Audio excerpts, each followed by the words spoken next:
Welcome back to the leading edge of integrative mental health. I'm your host, Lisa Dale Miller. You can subscribe and stream The Groundless Ground on Apple Podcasts, Spotify, Pandora, Stitcher, Google Podcast, Amazon Music, TuneIn, and YouTube. And of course, find out more at groundlessground.com. Consciousness remains a scientific puzzle. What it is, what creates it, and though all known conscious systems are alive, not all living systems are conscious. These days, cortically based theories of consciousness are all the rage. However, renowned neuropsychologist and psychoanalyst Mark Solms has put forth in his book, The Hidden Spring, a radically convincing theory for the subcortical homeostatic origins of consciousness, rooted primarily in feeling, or what is known as affect. Dr. Solms explains why a particular area of the brainstem is his choice for where the lights of consciousness get switched on and off, and deftly explains the difference between mind and consciousness, and why humans have evolved a mind to mediate between the needs of the visceral body, the self, and the objects in the world that satisfy those needs. Dr. Solms' research on consciousness has recently pivoted toward bridging affect into artificially intelligent systems. And yes, we do talk about the ethics of that frightening possibility. This episode is fascinating and mind-blowing, and I am so grateful to have had time with such a compassionate and brilliant researcher-clinician. Well, Dr. Mark Solms, I don't think honor even comes close, and I'm so excited we have this time together. Thank you. It's a pleasure to be here. So I usually start by asking people to talk a little bit about what they've done, who they are. In your case, you've done so much and you've bridged so many different fields. It's a polite way of putting it to say that you've done so many different things. Really, many of my colleagues, I think, would say that I do two mutually contradictory things. I started out in neuropsychology. I say neuropsychology because it's that branch of neuroscience that deals with the mental aspect of brain functioning. I was very disappointed by how little real psychology there was in neuropsychology. In fact, my late colleague Oliver Sacks once said that neuropsychology is admirable, but it excludes the psyche, which I think is quite an indictment. And I found myself in agreement with those words, which were written in 1984. I was training in the early 80s in that field. And so as a result of that frustration with the absence of what I thought psychology was about, which is about what it's like to be a brain, out of that frustration, I trained in psychoanalysis, of all things. My colleagues at the time said it's like an astronomer deciding to study astrology. And I then have spent the whole of my working life since then trying to build a two-way bridge between those two fields. Although my original intention was to bring something of the lived life of the mind into neuroscience using psychoanalytic concepts and theories and methods, it is also proven to be a very interesting thing to do in the other direction, to see how can we contribute to development of psychoanalysis, both as a theory and as a therapy, by importing into it concepts and theories, knowledge, and methods from the neurosciences, which are more suitable for testing psychoanalytical theoretical claims than the psychoanalytic method itself is in some. So that's what I am. I'm a neuropsychologist and a psychoanalyst. New word that was invented precisely in 1999, which is neuropsychoanalyst. Even in those realms, I want to say there's something very unusual about you. In the study of neuroscience, the body has not figured very much. Very cortical view, very functional brain only. In your book, The Hidden Spring, you started out by naming two people I don't think many people in neuroscience or psychology have even heard of, Jaak Panksepp and Carl Friston. And that sets you apart, I think, from most people in either of these fields. Both of those scientists are very well known within their own specialisms, but not very well known perhaps beyond them. And their two specialisms or specialities have very little to do, or have had very little to do with each other. And so I think that that's also what strikes you, or what you're alluding to. So Jaak Panksepp was a great pioneer. I say was because sadly he died a few years ago. But he was a great pioneer of what came to be known as affective neuroscience. And the word affective neuroscience is meant to stand as a sort of corrective to cognitive neuroscience. Jaak's great shtick, as they say, was along the lines of what you were just sort of saying. The mind isn't just a problem-solving machine or a computer or an information processing device. It's part and parcel of the whole embodied creature. The brain is there to meet our needs, to help us to learn how to meet our needs in the world. And our needs are fundamentally determined by our species and by the fact that we are animals.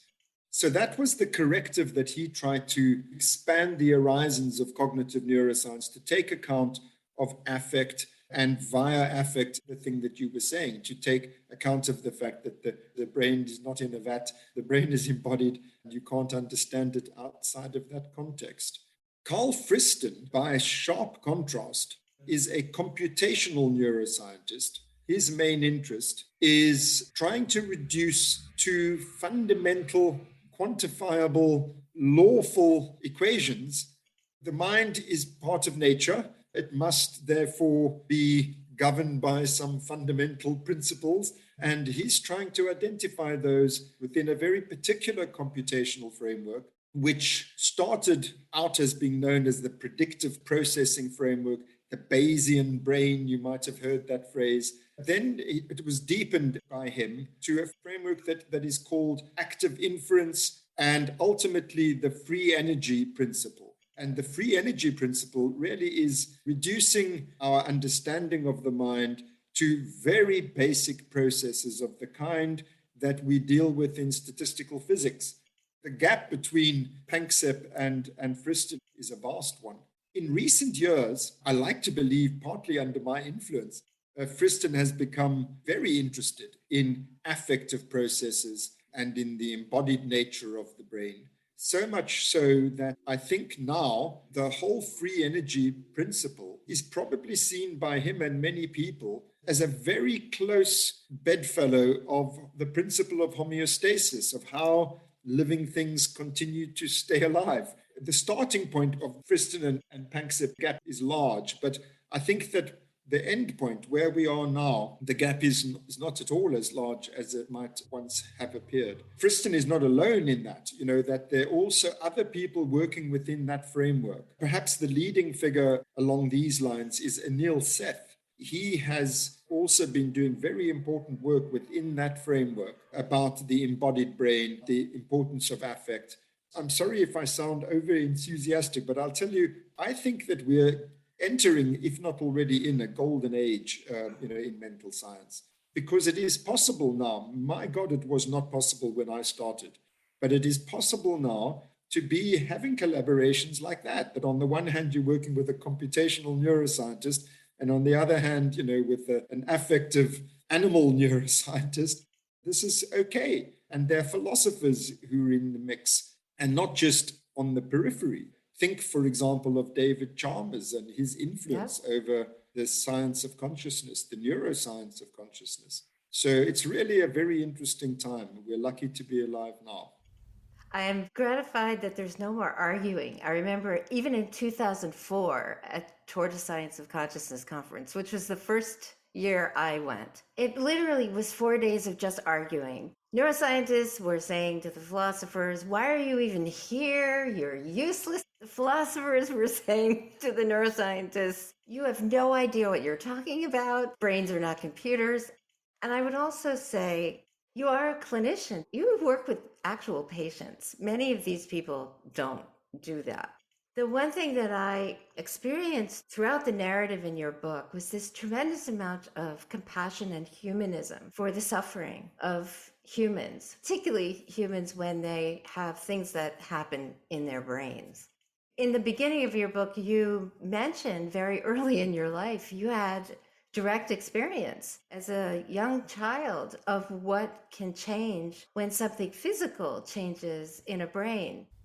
When you draw attention to the fact that I am both a clinician and a scientist, and in fact, the thing we were talking about previously, that I'm on the one hand a neuroscientist and on the other hand a psychoanalyst, those facts about me, I think, have everything to do with the event that you just mentioned. When I was 4, going on 5, my older brother, who was 2 years older than me, fell off the roof of a building and fell some distance and landed on a concrete pavement below, fractured his skull, had an intracerebral hemorrhage. It was a life-threatening emergency. We were in quite a remote corner, and he was flown, therefore, to a tertiary care hospital. I mean, it is just astonishing. Ironically, it's the hospital I now work at. And the very building that my office is in was the Department of Neurosurgery, where my brother was treated. And it really is entirely accidental. My office only recently moved into that building, and it was nothing to do with me.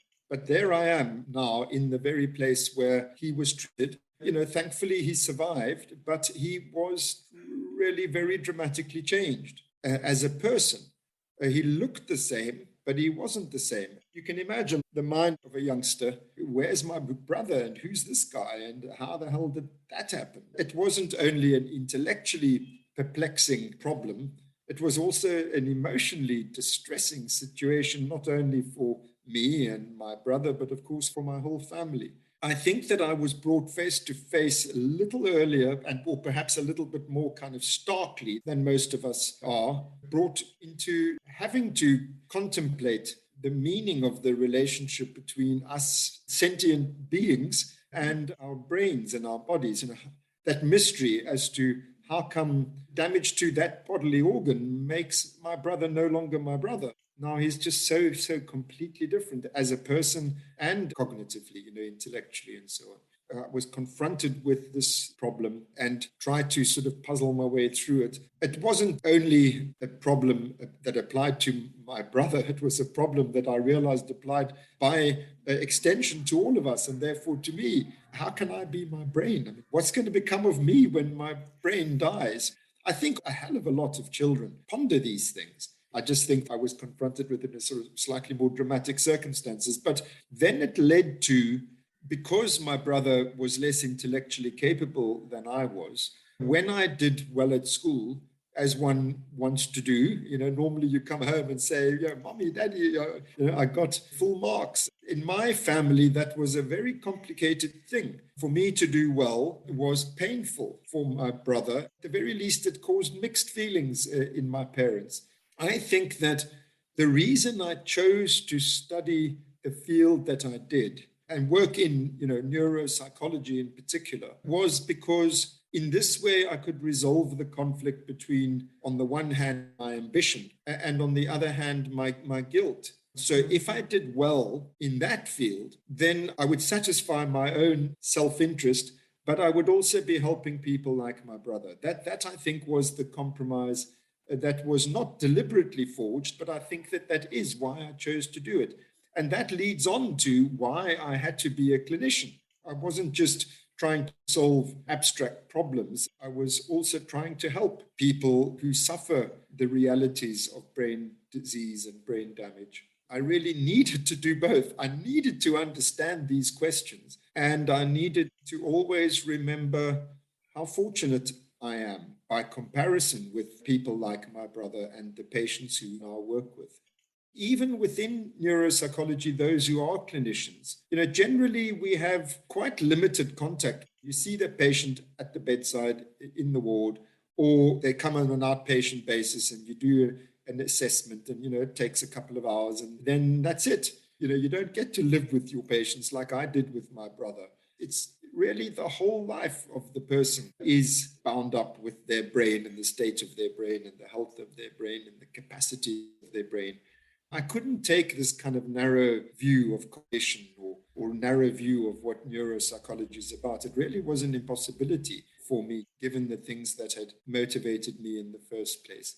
That's also why eventually I took the alarming to my colleagues step of training in psychoanalysis, because I felt it was necessary. If all you have is a hammer, then everything looks like a nail. I needed more tools because I knew that, we're not dealing with cognition alone here. We're dealing with something much more complicated and much more interesting and much more important. So even though it was a bad career move, as I was vociferously advised by my professors, I wasn't trying to build a career. I was really trying to understand some things of profound interest to me. And I was also trying to be of some use. This is a really beautiful example of how trauma can lead to something so powerfully and radically different in a field.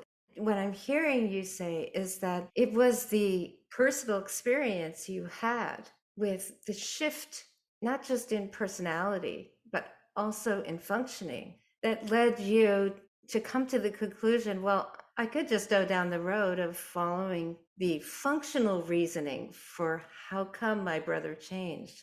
But so much more happened in your family system, in your own psyche, that made you, I think, say, well, of course I have to learn how to delve into functioning of mind on the abstract level, which is what we do. Psychology is abstract as far as I could tell. Neuroscience has something more functional. It has something more physical.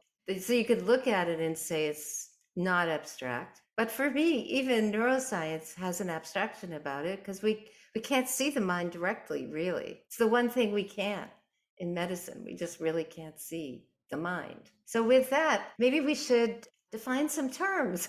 The first two terms, consciousness and mind. I know for some people they're interchangeable. I don't know how you feel about that, whether you would define them differently. Well, no psychoanalyst would ever accept the equating of consciousness with mind. I mean, this was one of the greatest contributions that Freud made to psychology, was to recognize that the mind is way bigger. It covers many things which are not part of our consciousness. The notion of unconscious mental functions is now not controversial at all. It's not questioned. The mainstream view is not only that some mental functions are unconscious, but that most mental functioning is unconscious. So you said, let's define some terms. So, well, there we have two terms. The term consciousness, it's a term with many different levels to it.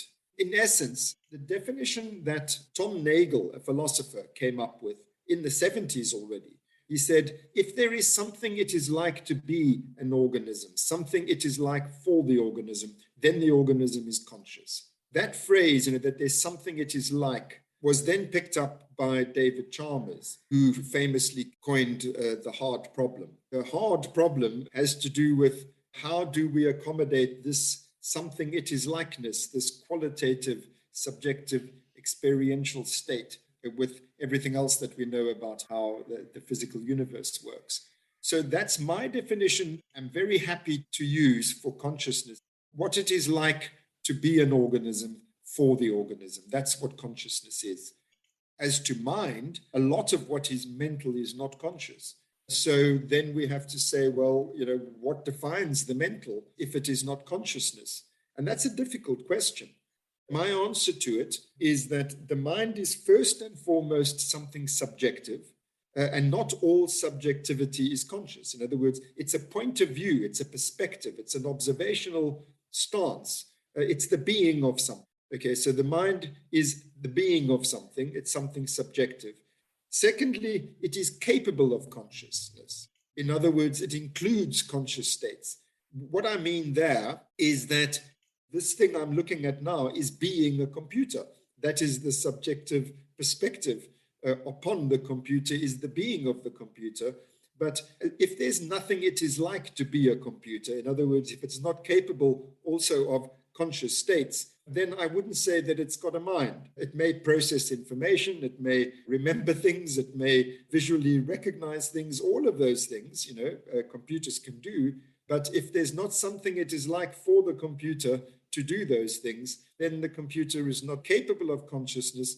And so I would say that's a second fundamental attribute. So subjectivity is not enough. You have to say subjective, and there's something it's like to be that thing. So its subjectivity includes sentience. Then I would say also, because you have to define what makes the unconscious parts mental too, why don't you only reserve the word for that part which is conscious? I would say that even the unconscious parts of a mind, defined as I have so far, as being something subjective and something which is capable of consciousness, the unconscious parts of it share with the conscious parts of it intentionality. The mind is always trying to bring from a subjective perspective, and it can be felt, doesn't have to always be felt. There's always an aboutness, something that all of this functioning is for, from the viewpoint of the system. So that's what I mean by intentionality. It relates to the philosophical concept of intentionality, but I'm not using it in the philosophical sense.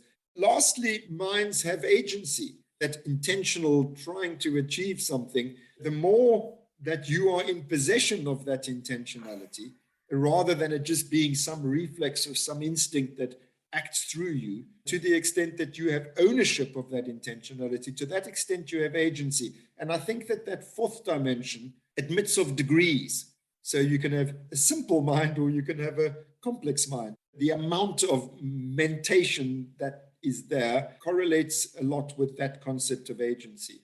Minds are things which are subjective, capable of consciousness, are intentional, and possess agency. Consciousness is the second one of those things. It is what it is like to be a mind. Okay, so far, listeners may be thinking, well, this doesn't sound so different, so how come The Hidden Spring is such a different book? You drew attention earlier in this conversation to the being of the mind was always what mattered. I mean, that's what it was, the being of my brother. It's the being of myself. That question was what mattered to me, and how that relates to the physical tissues and the anatomy and physiology of the brain. So that is the hard problem. That is exactly the hard problem. How do these two things relate to each other? So that's what my whole working life has been about. What The Hidden Spring is an attempt to sort of deposit in one book what I've learned in the process, what kinds of conclusions I've come to. And the crucial distinguishing feature, you were saying earlier, I must define consciousness, and I said that it has many different dimensions. But I said I am happy to go with that very simple definition. There's something it is like to be a mind. So I've been trying to reduce to its simplest form, rather than looking at consciousness in all of its human complexity, trying to reduce to what is the most basic elemental form of consciousness. I've been driven to the conclusion that it's feelings in the affective sense of the word. And when I say I've been driven to the conclusion, I don't mean by pure reason. I mean by research. The smallest part of the brain, which when damaged leads to a total obliteration of consciousness, is a region in the upper brain stem known as the reticular activating system. And this system, which switches on the lights for the whole of the brain, is also where the most basic raw feelings are generated. Because this is the most sort of concentrated consciousness-producing tissue that there is, if I can put it so loosely, you only need to damage an area of the reticular activating system, the parabrachial complex to be precise, an area of that part of the brainstem, the size of a match head. That's the size of the damage that's required to obliterate all consciousness in us human beings. And remarkably, damage to that structure, the equivalent structure in all mammals, all vertebrates, has the same outcome. That tiny, tiny, tiny little piece of brain tissue is absolutely prerequisite for all consciousness in all of its complexity. The fact that that part of the brain also generates raw feeling is what sets me apart from most of my colleagues. I thought, well, if we're wanting to understand what does it mean to be an organism, for the organism, that what is it likeness is feeling. is basic affects. And that's what the anatomy and physiology suggest. So that diverted me from focus upon the cortex and all of these higher cognitive functions, which have been a shared assumption that this is the organ of consciousness.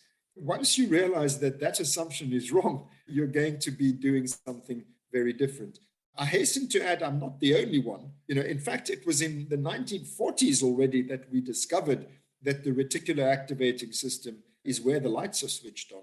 But it was only in the 1990s that we began to realize that it's not literally a light switch, it's not just a power supply, that it has quality and content, this basic arousal function of the reticular activating system that is raw feeling.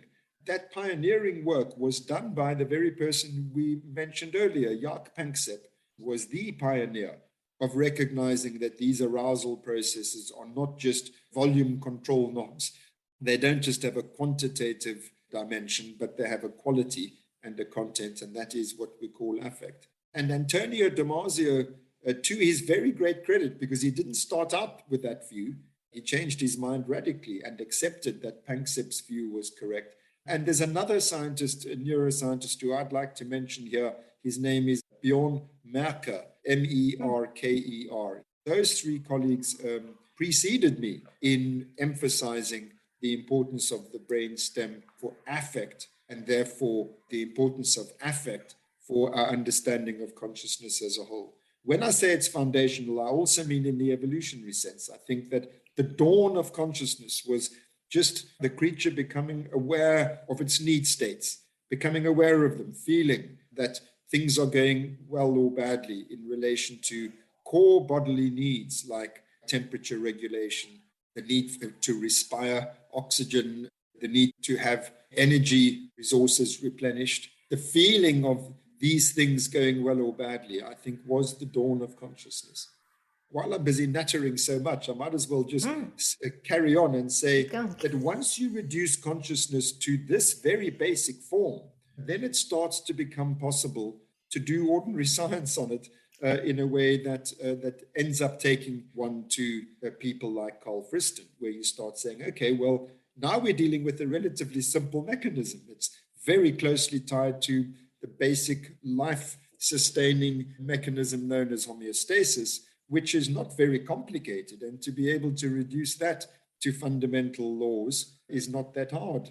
And so that's how I got from this fluffy stuff called the lived life of the mind via affect and these core brainstem nuclei to very fundamental physicalist, mechanistic sort of ways of thinking about it.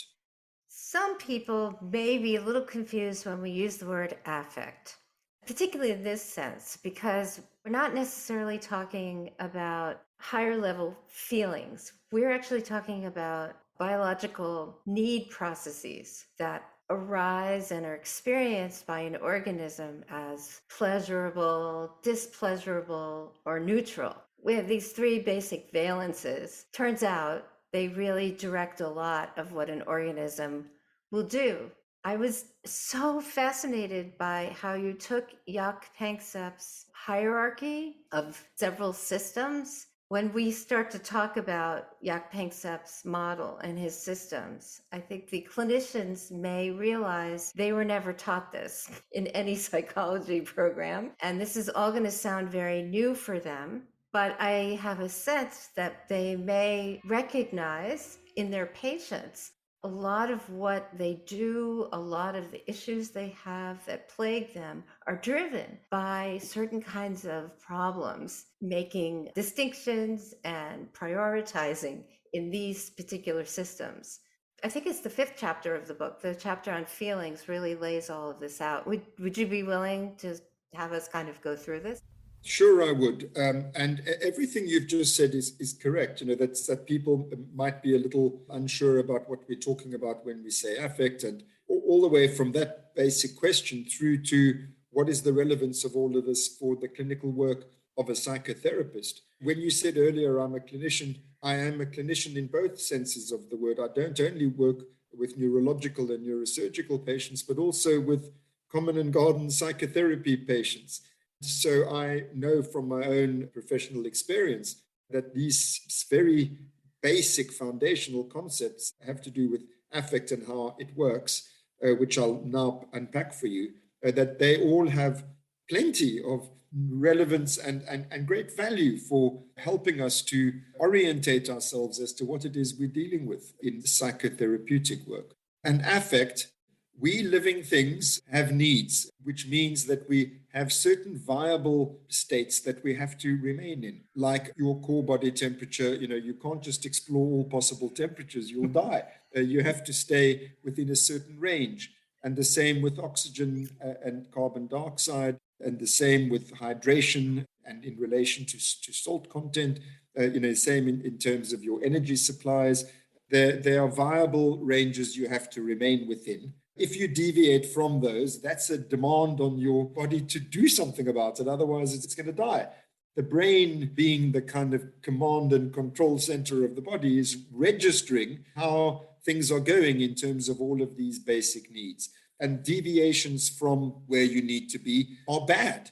And so how the brain registers this, which is the great leap into psychology, is that it feels bad. Unpleasant feelings mean that you are moving away from where you need to be, and pleasant feelings mean the opposite. And this guides our behavior. I mean, it really is as fundamental as that. It makes possible choice. I like this, I'll do that. I don't like this, I won't do that. If there wasn't a value system of what is better and what is worse, then how do you make choices? Voluntary behavior as opposed to reflexes. Voluntary behavior is guided by choice. That's what voluntary means, as opposed to automatic, means chosen. And choices are rooted in value system, which we're aware of by virtue of feeling, by valence. Valence just means goodness, badness, which means pleasure and unpleasure. Neutral means you're within your viable bounds. We call it satiation. You are where you need, you're sort of like in the zone. So that's how it works in terms of bodily processes. The defining feature of affects is three things. Number one, they're subjective. In other words, it's about my own state. And number two, they are valenced. In other words, they have a goodness and a badness. An intrinsic goodness and badness is not something you apply to, like outside there, I like the color red. It's not intrinsic to the color red that it's got goodness or badness, but your own affective processes are intrinsically good or bad for you. So they're subjective, they're valenced. And then thirdly, they have a quality, categorical quality. And what I'm referring to there is the fact that hunger feels different from thirst, feels different from suffocation, feels different from sleepiness. Categorical variables are qualitatively distinct from each other. Why affects are categorical variables is because you need to know which need are we talking about. So I'm feeling bad about what? I'm feeling bad about lack of water, that's called thirst, or I'm feeling bad about lack of sleep, that's called sleepiness, and so on. And we have to meet all of these needs. You can't just add them all up together. There's no common denominator called total need that you just need to reduce that number. You can't say, well, I'm 3 out of 10 hungry and I'm 7 out of 10 sleepy. That means I'm 10 out of 20 total need, so I'll just sleep all the time. You'll die if you do that. You have to eat and sleep. They're categories, they're qualitatively distinct. So those three things characterize affects, all affects. They are subjective, they are valenced, and they have a quality. Now that same principle applies to the next level up, which is emotions. Emotions are not bodily affects. Emotions are feelings which have to do with situations we find ourselves in. Psychoanalysts call them object relations. Situations like fear, it's a scary situation, or rage, it's a frustrating situation, or panic, it's a separation distress sort of situation. And these emotions, they also function homeostatically. We're just not used to thinking about it this way. That's where their valence comes from. There's a set point. So in relation to fear, for example, your viable bounds are, I am not in danger to life and limb. If you are in danger to life and limb, you've deviated from your viable bounds and you feel fear. Your viable bounds in relation to, say, rage is that there's nothing standing between me and the things that I need, nothing getting in my way and preventing me. If something is getting in your way, an impeding obstacle, then you start to feel frustrated and eventually you feel pissed off. It's a homeostatic deviation. It's a deviation from where you need to be. Separation distress is, I need to be with my caregiver. These emotions, they're all of them homeostatic. And once you realize that, you see that, they're far from being fluffy things, emotions. Emotions are really biologically essential things. If you can't fight for your fair share in the world, you've got to stake your claim. And if you don't escape dangers, you're a goner. What fear gets applied to is a complicated thing. But I mean, what it actually is there for in the first place, fear, rage, lust, separation, distress, nurture and care, the looking after little vulnerable dependent ones. And all of these things, these emotions, they are of fundamental biological importance. Now, I've just listed there 5 of them. And this is the result of very hard systematic work by Panksepp and his colleagues and students to try to map out in the mammal brain, the primate brain, the human brain. Turns out to be, we've got the same basic emotional circuitry. All mammals have the same basic emotional circuitry, and this is just astonishing. But those 5 are not the only ones. There are 2 which are less well known. One of them is a great surprise to people. It's play. All mammals need to play. It's a basic emotional need. Everyone knows what play is. They don't realize it's a need. If you deprive a juvenile mammal of play for half an hour today, it'll try to make it up. The half an hour's more play tomorrow. We literally need to play. And the 7th one, which very few people know about it, is called seeking, which is just a basic sort of exploratory curiosity, interest in the world. And this is not a philosophical concept. Again, it was discovered. There's brain circuitry and brain chemistry that generates this foraging behavior, this positive, optimistic, curious, interested engagement with the world. These are all of them homeostatically regulated, all of them biologically fundamental, and they are the basic kinds of emotion. Then there are interactions between these emotions, which give rise to secondary kinds, like, for example, you're attached to your caregiver, you want her presence forever and always, and you are frustrated by impeding objects, things that prevent you from getting what you want, and you want to attack them. But what if the person who's frustrating you is your caregiver? So there you have a conflict. And so that gives rise to guilt. Guilt is the inhibiting of the rage in order to preserve the attachment by directing it inwards. I'm bad if I feel rage toward my caregiving object. And there are many conflicts. There's conflict between rage and fear. And I want to attack this guy, but oops, he's bigger than me. So then we have all of the complexities of emotional life arise out of interactions between these different affects and the cognitive processes that we use to resolve them, by which I mean the cognitive processes that we use to meet our needs. And there we come back to this basic thing about cognition. We don't just have cognition because it's nice to have cognition. Cognition is in the service. We have to learn how to meet our needs. That learning process, which makes use of perception and action, you start, I hope, to see now how all of this starts to become clinically relevant. The basic task of mental development is learning how to meet your emotional needs. The bodily needs are not that hard to learn how to meet. It's not that hard to learn how to eat and how to breathe, but how to get the people who you love to stay with you, it's hard. I hope I'm not the only one who's discovered that. And not to mention the way that these needs conflict with each other. And so the great task of life is to learn how to meet these needs. And to the extent that we do not succeed in that task, to that extent we suffer feelings. That's what psychopathology is. My children said to me when they were little, well, they said to their friends that my daddy is a doctor for feelings. That's a wonderful definition of what a psychoanalyst or a psychotherapist is. We treat feelings. Our patients suffer mainly from feelings. All of this knowledge that I'm referring to arising from affective neuroscience, being able to understand what the basic natural kinds of feeling are and what they mean, because feelings mean something. It means there's a need that's not being met.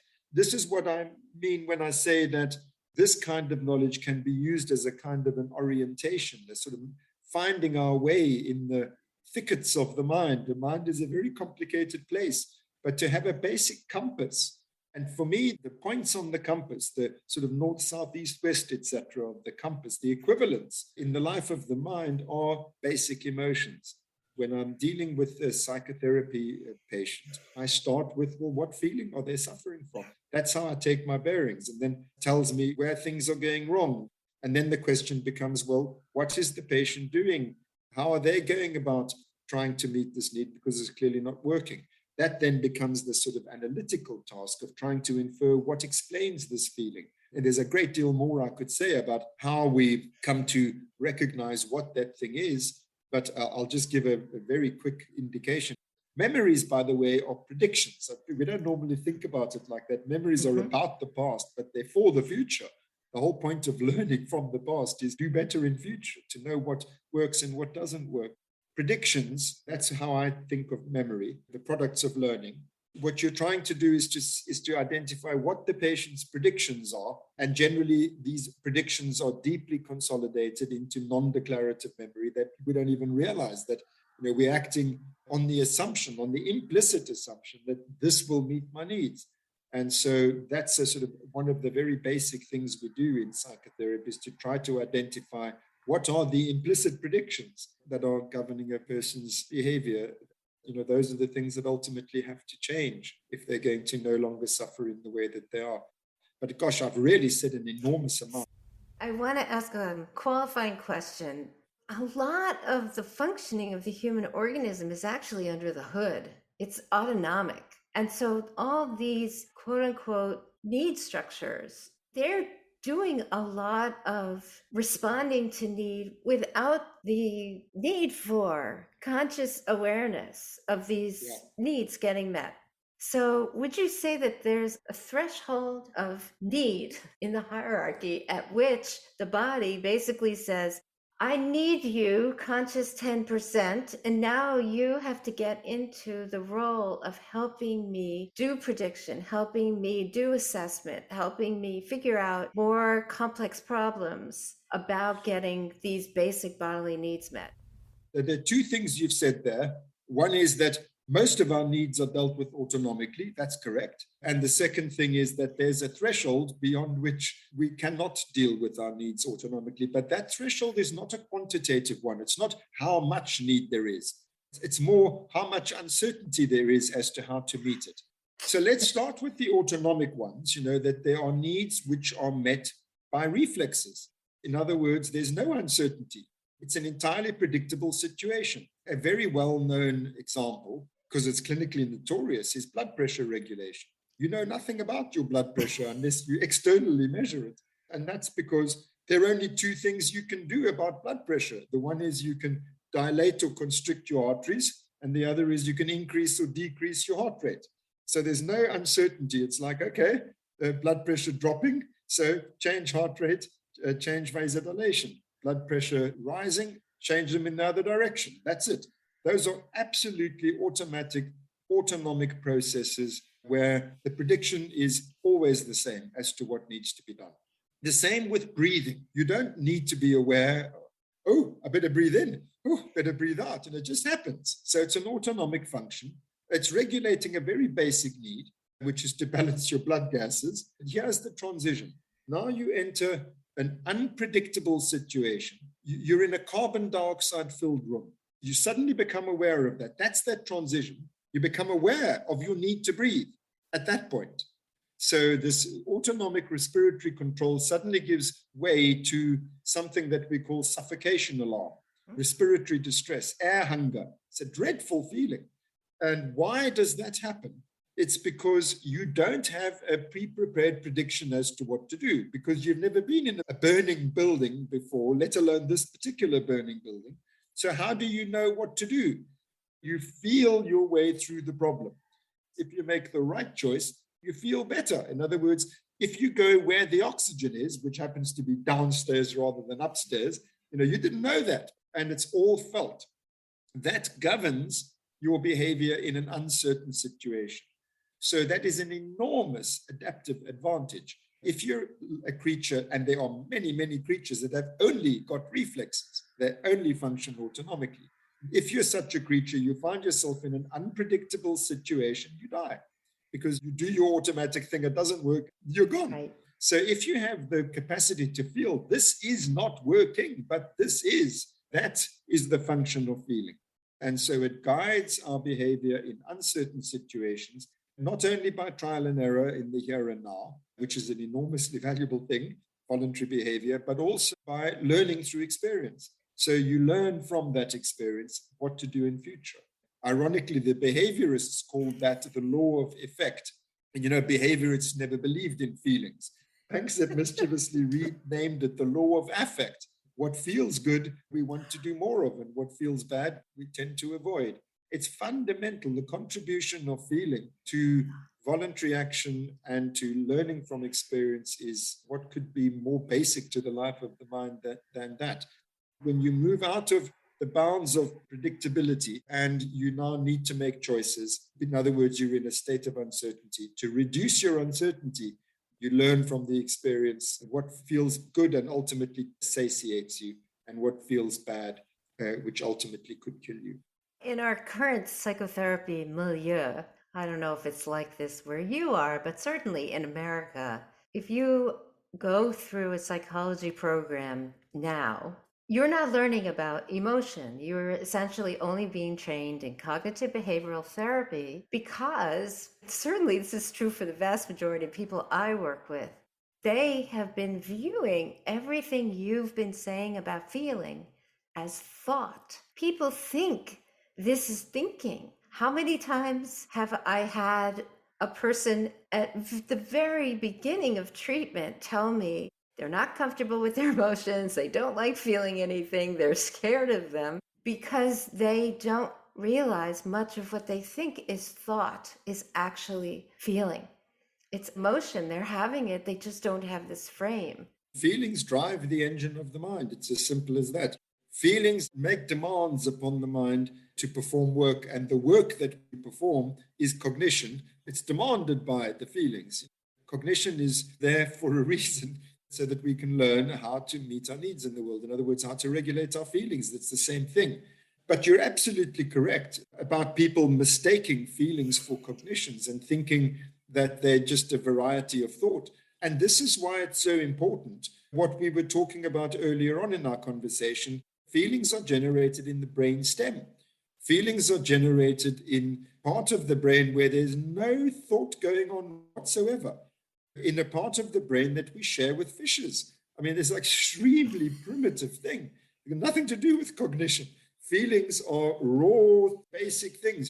Any vertebrate can feel pain without having the foggiest clue, what pain is for and what pain is about and how pain works. It's just a feeling, and you just respond to it. And the same applies to many other basic raw feelings. The view that you've just mentioned, that feelings are just basically a kind of thought, is frighteningly widespread in mental science. And not only among sort of non-specialists who have no reason to know any better, but even among many serious scientists. Joe Ledoux, who I must tell you is a friend of mine, Joe Ledoux seriously claims that feelings are a form of thought and that they come into being in the prefrontal cortex. Everything else is unconscious until it's read out in the prefrontal cortex and given a name. Oh, so it's fear that I'm feeling. Now fear comes about. Just to give you a brief introduction to why that's nonsense. First of all, you take patients with damage to their frontal cortex. They don't feel less, they feel more. I report in my book one of my patients who had absolutely no prefrontal cortex. And my gosh, his life was dominated by feelings, as they always are. It's a core feature of the frontal lobe syndrome. So how come you take away the machinery that's meant to be generating this type of thought called feelings? You take away that machinery and the feelings increase rather than decrease. I also report in my book children who are born with no cortex, none at all. And they are full of feeling. And they're full of all the basic emotions I mentioned earlier. They demonstrate them, and they demonstrate them in situationally appropriate ways. It's sort of a painful thing to have to say, but they are absolutely incapable of any cognition at all because they do not have any cortex. They do not have any forebrain in many cases, and yet they have feelings. So how can these be a form of thought? Many other bits of evidence, like deep brain stimulation. You stimulate the cortex, you don't get intense feelings. You stimulate those deep brain stem structures, you get overwhelming feelings reported by the patients. You've just moved us into a great territory. I don't know if you meant to do it, but you took us right from brain science directly into psychological theory about why we have thought, why we have an ego at all. I think you've done quite a bit, at least for me on a personal level, to help me more deeply understand why we have a self, why we even need to have one. Because with all this feeling that is continually generated from the physical, environmental relationship with the body and its surround, our entire embodied existence, for me, runs on affect, meaning feeling into what my environment is and how I'm responding to the environment. You described the usefulness of having an ego to sift through all of this, maybe as a defense, maybe thinking is a way of defending against being so fully driven by drives all the time. We're able to come up with a way of being in the world that can actually work not just for us, but also because we're tribal creatures. So we have to move in the world in a way that includes others. And you mentioned object relations. So I don't know how we would ever be able to do any of that higher order living as a human without having the prefrontal cortex. To me, this is the reason we have one. Well, I think we're agreeing with each other. So I agree with you agreeing with me that the sentient subject is literally brought about, literally constituted by feelings. And feelings have to do with the state of the subject. How am I doing? Continued existence of you as a subject is contingent upon how well you're doing in terms of regulating your needs. Always remember, we're not talking only about bodily needs, but emotional needs work in exactly the same way as I summarized earlier. So this boundary between me and not me, it arises out of exactly this processes that we've been talking about. But then you go on to like the hierarchy from the basic need itself, which is raw affect, through to cognitions of various complexities. And so let me just say a bit about that. The business of cognition, as I said earlier, is learning how to meet those needs. So the demand on the mind to perform work, that is the feeling. The feeling is the demand. The work is, how do I meet this? That's cognition. The work of predicting what works, what doesn't work, what can I do, what can't I do in order to meet this need. And that's the first level of cognition. It's the forming of predictions as to how to meet our needs. To the extent that those predictions do not succeed, to that extent they need to be revised. So there's an ongoing learning process interdigitated with feelings. So feelings are prediction errors. It's announcers that didn't work. Remember, we don't only have pleasure and unpleasure. We have this range of different qualitative feelings, emotional ones, bodily ones, and the secondary ones which arise out of interactions between them and so on. I told you that we do this initially by trial and error. Voluntary action is like, is this a good choice? No. Is that a better choice? Yes. Error costs lives. We have a higher order form of this, and that is what thinking is. Thinking is just imagine reacting. It's action in a virtual reality. If I were to do that, then, there's a running of different possible scenarios. That's the core business of thinking. Thinking is virtual action. It's action in the safety of the virtual reality of thought, which you can see is an enormous advance over taking your chances and hoping it works. And that's, by the way, got everything to do with prefrontal cortex. I like the word working memory. It's because it's this mental work that I was talking about. And I'm leaving aside, not because it's unimportant, but because we haven't got forever, the role of language in all of this, where you don't have to play out episodic actual events. You can also do it all on the abstract level of semantics. Language is an incredibly efficient way of dealing with abstractions at a higher order rather than having to do everything in this plodding, episodic, concrete movie in the head kind of way. But you mentioned defenses, and so I wanted to also say something about that. The whole task, as I've been saying repeatedly, is forging predictions as to how can I meet that need, how can I meet the other need in this situation, that situation, the other situation, with this person, that person, the other person. So it's an enormously complex business, but it's all basically predictive work. And then the predictions that don't work, prediction errors, are feelings. Now, here's the crucial point. When a prediction doesn't work, you should update it. That's what prediction errors are for. They are signals that this hasn't worked. You've got to change your prediction. And here's where you start coming to this thing that we clinicians recognize so well, which is called resistance. We don't like to change our minds. We don't like to be found that our fondly held beliefs are wrong. And so we don't always use the affect to change our minds. In other words, we don't always update our predictive model. Sometimes we get up to all kinds of gymnastics to do away with the feeling without adjusting better to the reality. And that's what defenses are. Defenses are things we do to get rid of the feeling other than coming up with a better prediction. To use a Freudian terminology, the updating of our predictions is governed by the reality principle. Just trying to avoid the feelings that arise from bad predictions is governed by the pleasure principle. In other words, it's not really facing the reality, it's fudging things. So defenses are ways in which we avoid feeling the feelings that arise from us not meeting our emotional needs. Defenses are a different order of things from ordinary thinking, cognition in the service of the reality principle. Good. Your book ended up in the same place where I just ended up.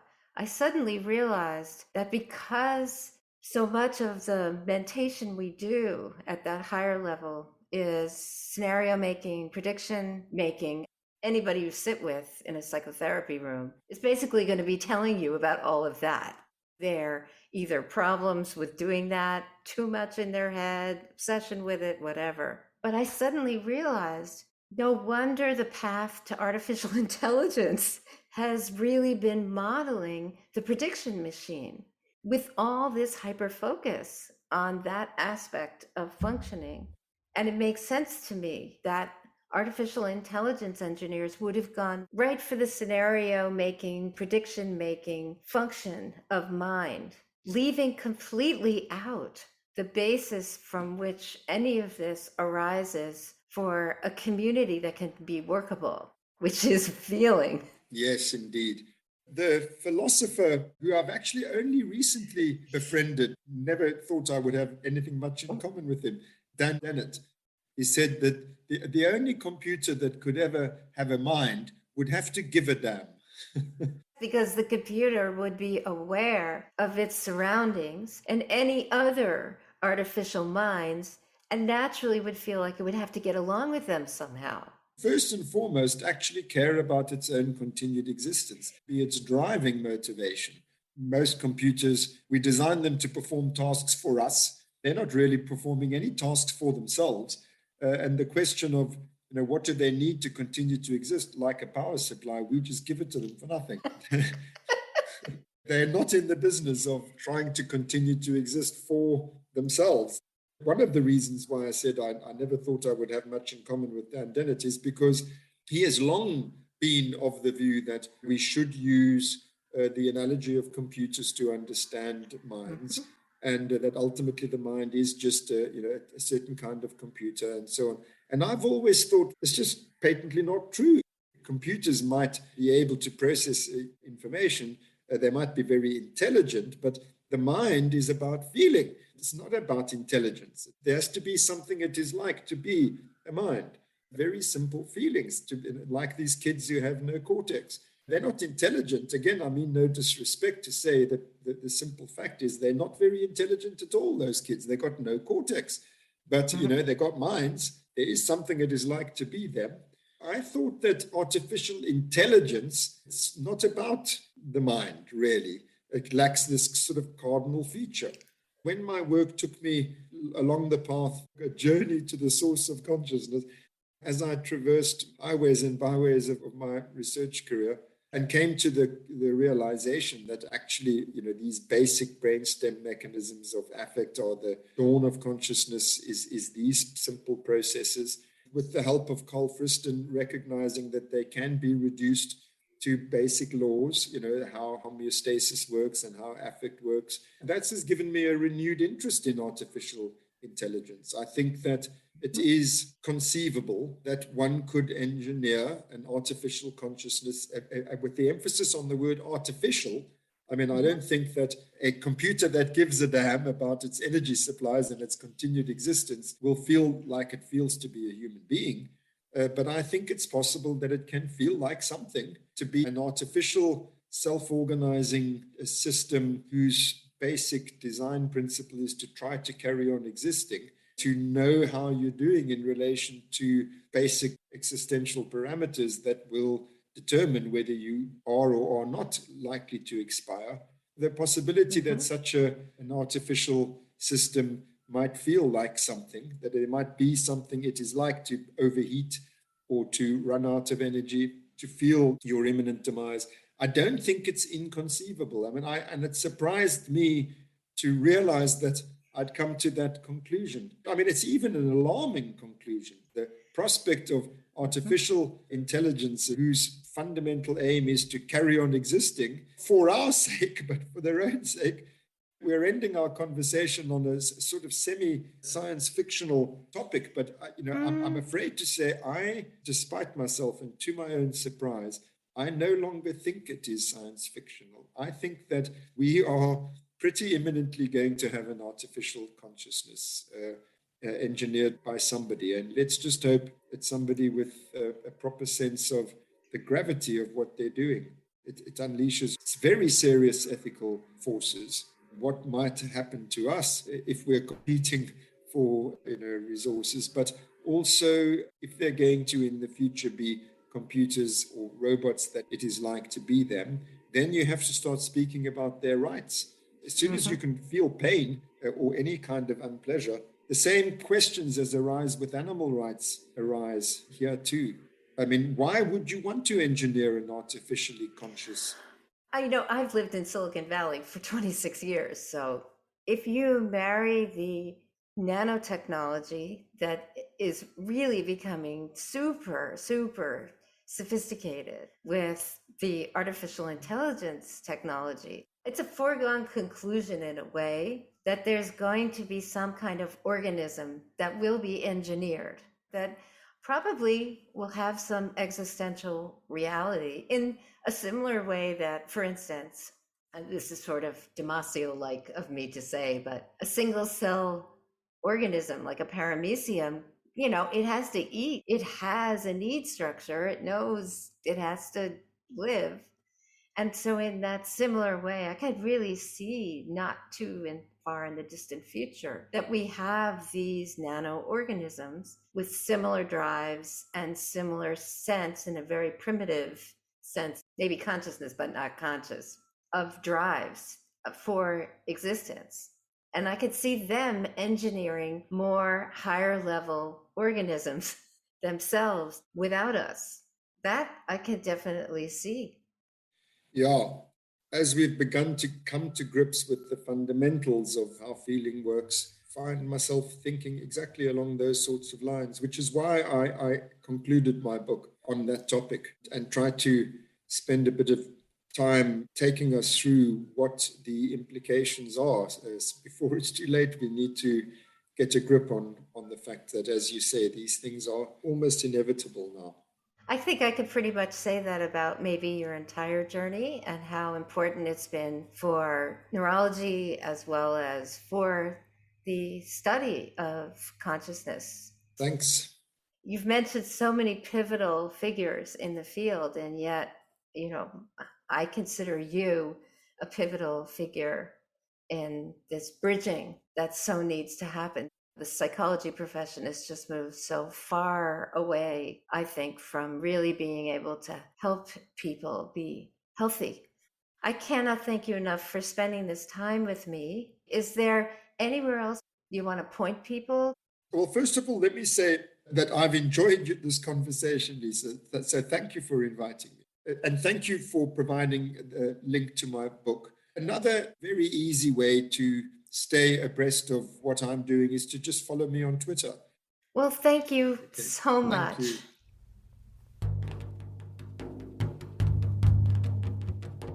Thanks for listening to today's show. To get in touch, please visit groundlessground.com. Let's dedicate our efforts to the healing of our planet and all its inhabitants. See you next time on the Groundless Ground.